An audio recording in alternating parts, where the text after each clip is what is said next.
أهلا بيكم في بيبرس أكاديمي. النهاردة هنتعلم حاجة جديدة. يلا بينا.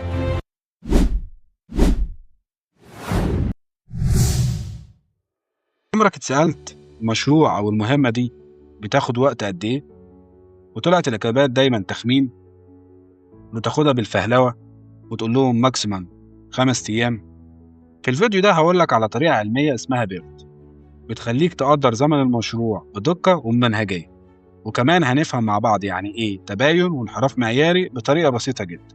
بيرت اختصار لبروجرام Evaluation and Review Technique، ودي طريقة اتعملت عشان تقدر الوقت المتوقع لأي مهمة في المشروع، خصوصا لو ما عندكش بيانات للمهام دي من قبل كده.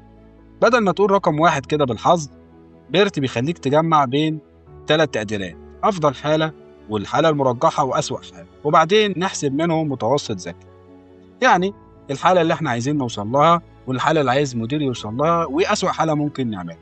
ده بيبقى عن طريق المعادلة الأساسية اللي هنستخدمها، اللي هي الوقت المتوقع.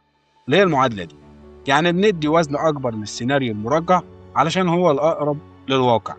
خلينا نجربها على مثال بسيط. عندي مهمة تركيب رفوف في المعمل، فيبقى أفضل حاجة إنه تخلص في 2 يوم، والمرجح 4 أيام، والأسوأ 10 أيام. نطبق المعادلة ونحسبها بالطريقة دي، هتطلع معانا 4 أيام وكسر. يبقى الزمن المتوقع للمهمة دي حوالي 4 أيام و7 من 10. بس هنا السؤال، هل أنا متأكد إن المهمة دي هتاخد ال4 أيام دول بالظبط؟ لا طبعا، في احتمال تقل أو تزيد شوية. طب عشان نحسب الكلام ده نعمله إزاي؟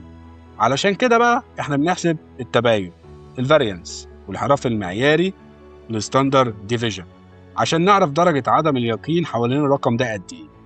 معادلة الفاريانس بسيطة جدا: أفضل حاجة ناقص أسوأ حاجة على 6، والكل تربيع. ليه بنقسم على 6؟ لأن في النورمال ديستريبيوشن المدى الكامل بين أحسن وأسوأ حالة بيمثل حوالي 6 الانحرافات المعيارية. نطبق على المثال: 10 ناقص 2 على 6 هيدينا 1.33، نعمل تربيعة 1.78، وده الفاريانس. بعد كده بناخد الجذر التربيع عشان نطلع الستاندرد ديفيجن، هيساوي 1.33 يوم. يبقى معنى كده إن المهمة ممكن تخلص تقريبا ما بين 4 و7 موجب أو ماينس 1.3، يعني ما بين 3 و4 لحد 6 أيام تقريبا. كده احنا فهمنا مش بس المتوسط لكن كمان مدى الثقة حوالين. عرفنا نحسب الوقت بأكتر من طريقة: الوقت المتوقع، وده بيديك أفضل تقدير للمدة اللي موجودة. الفاريانس بيديك فكرة عن مدى عدم اليقين للمدة اللي انت طلعتها دي. طيب الستاندرد ديفيجن أو الانحراف المعياري بيدينا مدى التغير المتوقع حوالين المتوسط اللي احنا طلعناه. يبقى كده اتعلمنا النهارده ازاي نحسب زمن المشروع بدقة، وازاي نفهم التباين والانحراف المعياري في طريقة بيرت.